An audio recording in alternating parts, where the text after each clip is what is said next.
अब देखिए नंबर 4, अपने जो हिंदी साहित्य का पहला कालखंड है आदिकाल, उसके चौथा भाग है रासो साहित्य। कौन सा साहित्य? रासो साहित्य। अभी मैं कहेंगे रासा हुआ है, देखो ये लिखे किसके लिए जाते थे, कौन इनको लिखता था, ये अपने को देखना है सबसे पहले। तो कि इस काव्य परंपरा के अंतर्गत उन कृतियों को स्थान दिया गया है जो चारण कवियों द्वारा अपने आश्रयदाताओं की संतुष्टि के लिए लिखी गई। चारण भाट जाति का नाम सुना होगा आपने, कि वो जो चारण कवि थे वो जिस राजा के आश्रय में रहते थे या जिस सामंत के आश्रय में रहते थे उसी का गुणगान करते थे। आश्रयदाताओं को जो अच्छा लगे वही गाते थे, वही बोलते थे। तो आश्रयदाताओं की संतुष्टि के लिए जो रचनाएं लिखी गई वो क्या कहलाती है? रासो। और उन्हीं में रासो साहित्य आता है। तो देखिए आप, आदिकाल में 6 रासो काव्य प्रमुख है। भाई अपन आदिकाल पढ़ रहे हैं ना, वैसे तो रासो काव्य तो बहुत सारे हैं, लेकिन आदिकाल में कौन कौन से प्रमुख है? 6। वो 6 अपने को बढ़िया रट लेने हैं, याद कर लेने हैं। पहले तो उनके नाम है यहाँ, फिर अपन इसके बाद इनकी डिटेल भी पढ़ेंगे। नाम और लेखक का नाम, कौन कौन से वो 6 रासो काव्य हैं? तो सबसे महान तो यही है, पृथ्वीराज रासो, और महान चंद्रवरदाई। आचार्य रामचंद्र शुक्ल ने तो इनको महाकवि कहा है, इसे महाकाव्य माना हिंदी का, है ना।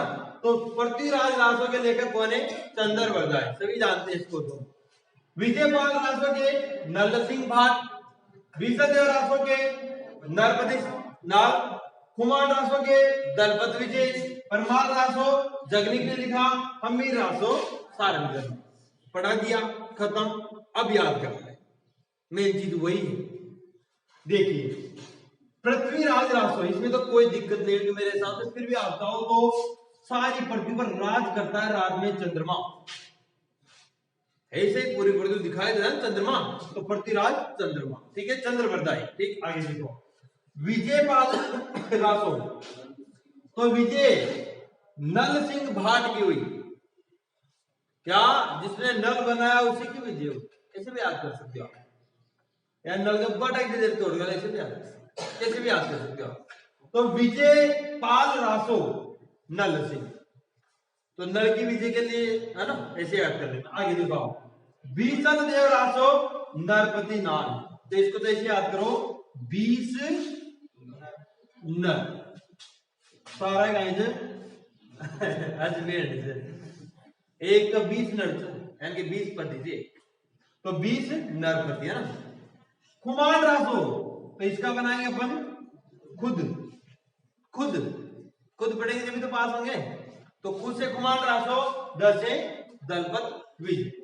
परमाल रासो, तो ये परमाल जगनिक, पूरा याद करना आपको, परमाल जगनिक, परमाल जगनिक।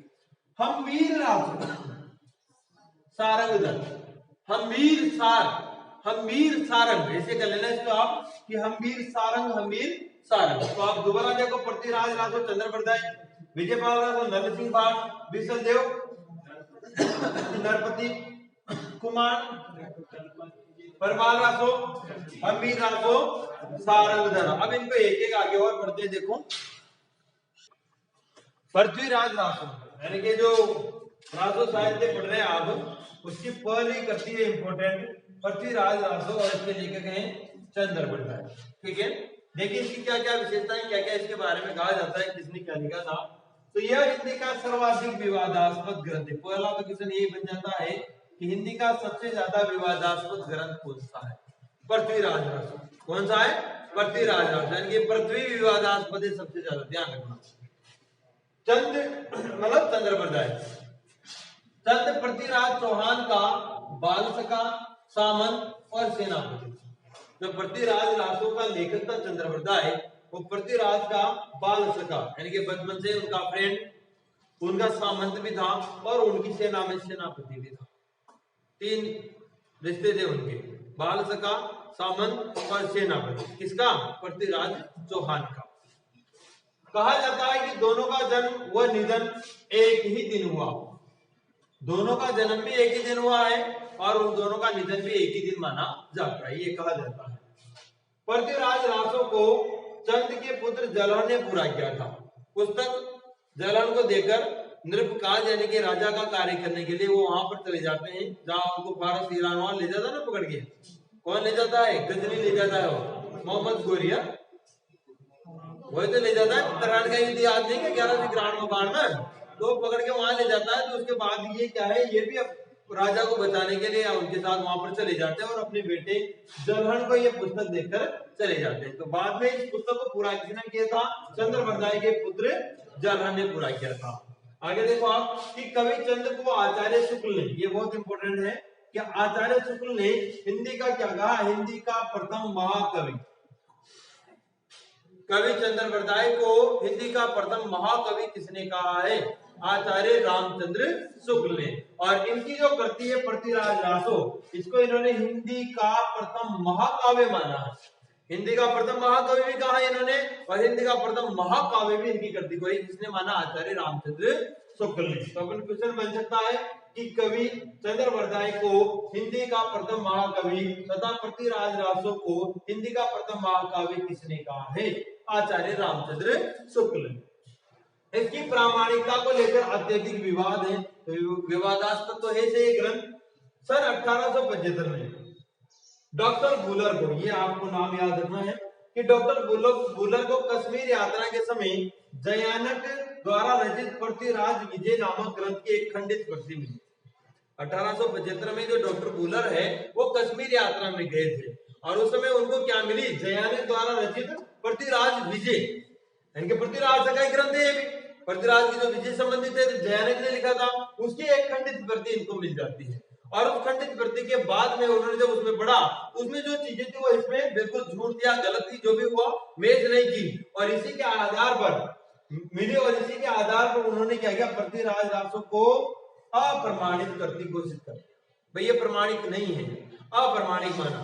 ठीक है, आगे देखो आप कि पृथ्वीराज रासो में कितने खंड हैं? 69 खंड है। इन्हें क्या कहा जाता है? समय भी कहा जाता है और इनको सर्ग भी कहा जाता है। कि पृथ्वीराज रासो में गुणोत्तर खंड, सर्ग या समय है। पृथ्वीराज रासो में कितने सर्ग हैं? गुणोत्तर। कितने खंड है? गुणोत्तर। कितने समय है? गुणोत्तर के एक एक पार्ट है अलग अलग, उन्हें खंड कर सकते हो आप, सर्ग भी कर सकते हो। अब आगे और बढ़ते हैं। इसमें देखो आप, देखिए इसमें हमने अभी देखा था, इसमें गुणोत्तर सर्ग है, क्या गुणोत्तर खंड है या गुणोत्तर समय है इसमें?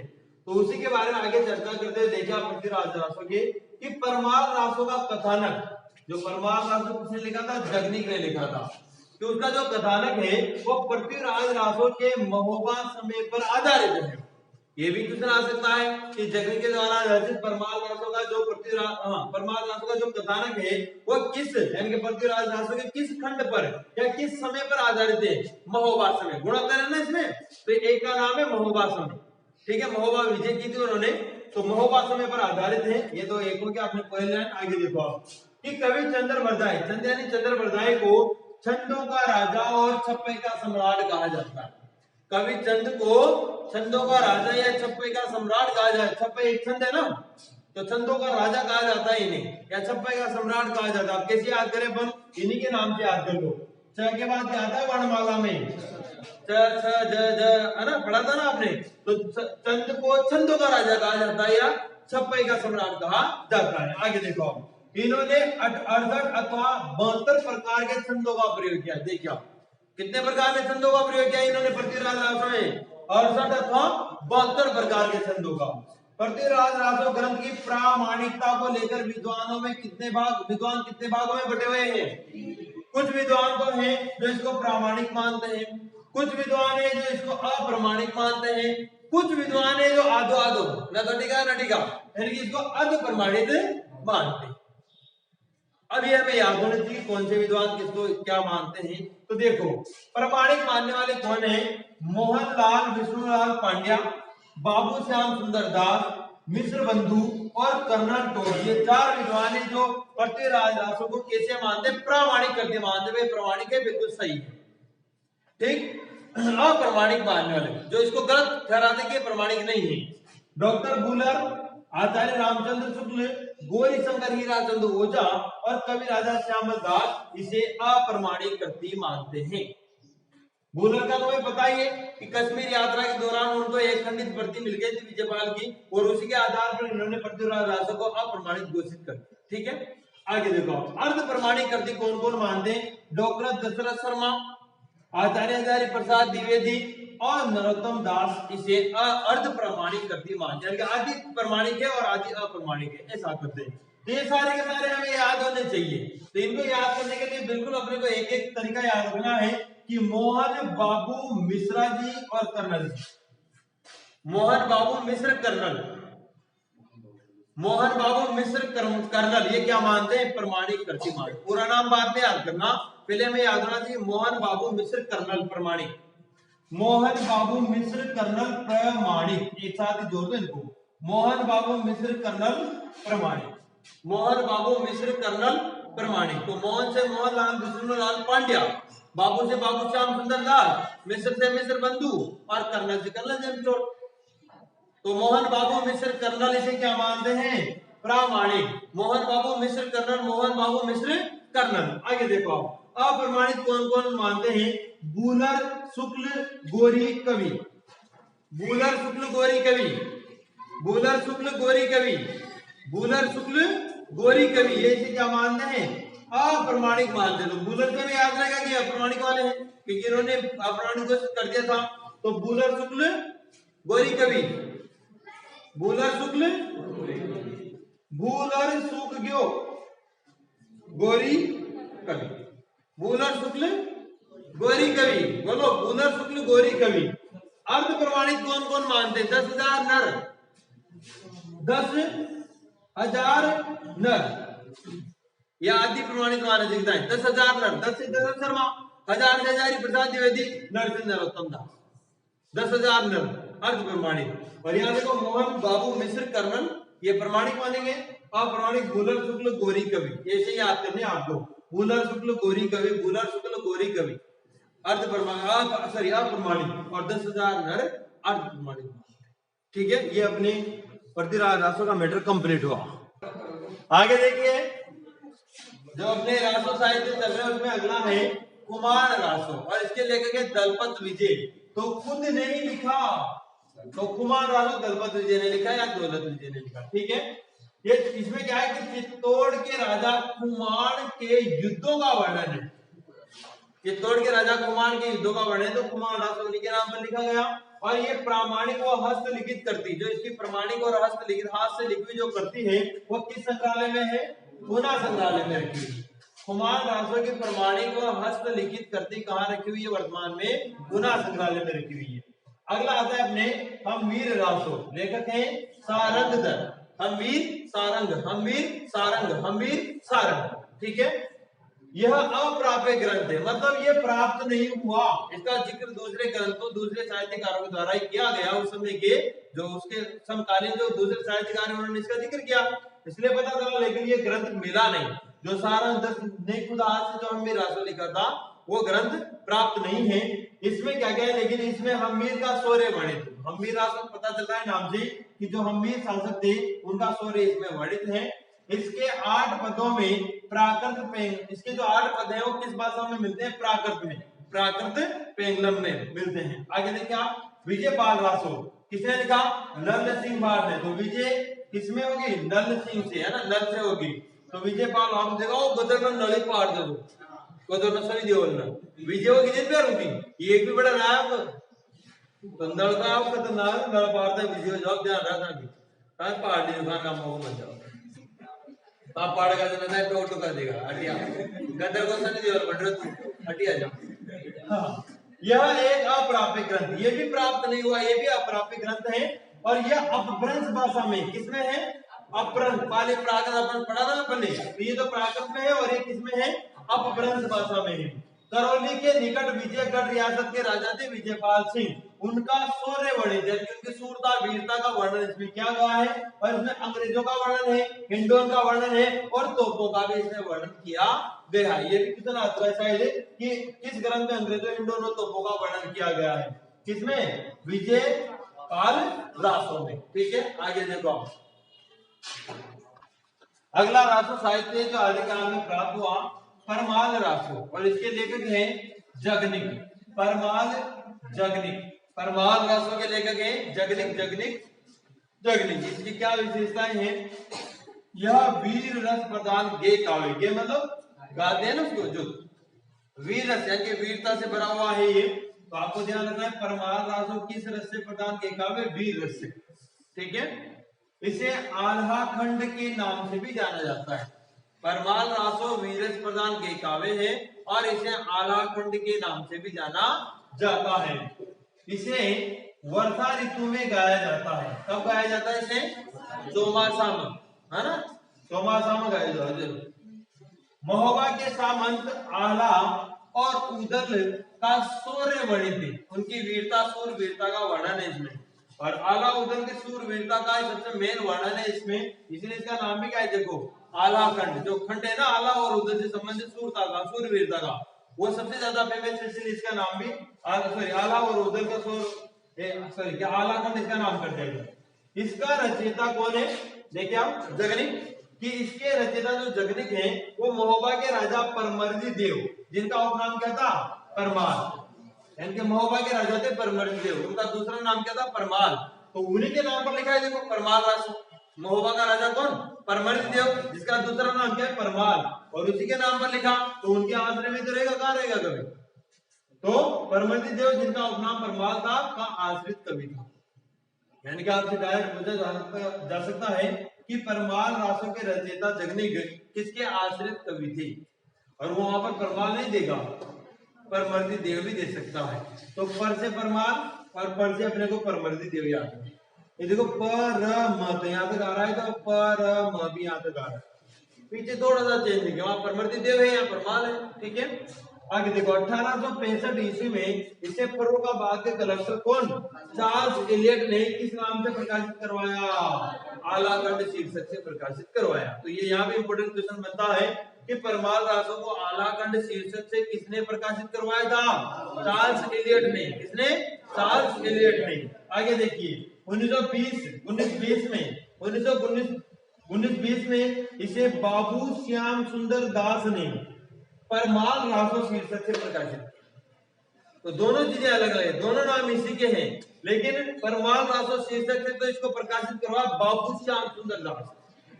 प फ ब, तो परमाल को तो यानी बाबू ने तो परमाल रासो से करवाया था, और चार्ल्स एलियट ने, देखो चार्ल्स और आला, चार्ल्स आला दोनों आप याद कर सकते हो, चार्ल्स और आला। तो चार्ल्स एलियट ने तो आला खंड नाम से इस शीर्षक से प्रकाशित करवाया, और देखो परमाल रासो शीर्षक से किसने करवाया? बाबू श्याम सुंदर दास ने। दोबारा देख लीजिए, वापस इंपोर्टेंट है, परमाल रासो लेखक के जगनिक, वीर रस प्रदान गे काव्य है, आला खंड के नाम से भी इसे जाना जाता है, यह वर्षा ऋतु में गाया जाता है, और महोबा के सामंत आला और उदल का शौर्य इसमें वर्णित है। इसका रचयिता जगनिक, तो महोबा के राजा परमर्दी देव, उसका उपनाम है परमाल, का आश्रित कवि था। 1865 में इसे फर्रुखाबाद के कलेक्टर चार्ल्स एलियट ने आला खंड शीर्षक से प्रकाशित करवाया, और 1919-20 में इसे बाबू श्याम सुंदर दास ने परमाल रासो शीर्षक से प्रकाशित करवाया। आगे देखिए, एक और है अपने, अगला रासो काव्य है बीसल देव रासो। सिंपल है, लेखक नरपति नाम, यानी कि 20 नरपति। ठीक है, तो बीसल देव रासो के लेखक कौन है? नरपति नाम, 20 नर। ठीक है, यह वियोग श्रृंगार प्रधान के काव्य है। इसमें किस श्रृंगार का रस का वर्णन है? वियोग श्रृंगार का। ठीक है, किसका वर्णन है? किसकी फिल्म है इसमें पूरी? रानी राजमती है, और अजमेर के चौहान वंश के राजा है विग्रहराज चतुर्थ, और विग्रहराज चतुर्थी कौन है? बीसल देव है। विग्रहराज चतुर्थी कौन है? बीसल देव है। कि अजमेर के चौहान वंश के राजा विग्रहराज चतुर्थ का विवाह, या दुनिया कोई ब्याह हो, और इन दोनों का फिर शादी के बाद क्या हो गया? वियोग हो गया, और वियोग के बाद फिर ये क्या? पुनर्मिलन, यानी कि दोबारा इनका मिलन है। इसकी कथा वर्णित है कि रानी राजमती और अजमेर के चौहान वंशी राजा बीसल देव, यानी कि विग्रहराज चतुर्थ का विवाह, उनका वियोग और उनका दोबारा मिलन की कथा इसमें वर्णित है। किसमें? बीसल देव रासो में। हिंदी में 12 मासा पद्धति, 12 मासा मतलब 12 जो महीने होते हैं, 12 महीने 12 मास, अलग अलग जो महीने होते हैं, उनके वर्णन करने की पद्धति का आरंभ इसी ग्रंथ से माना जाता है। कि सबसे पहले बीसल देव रासो में ही 12 मासा पद्धति का आरंभ किया गया था।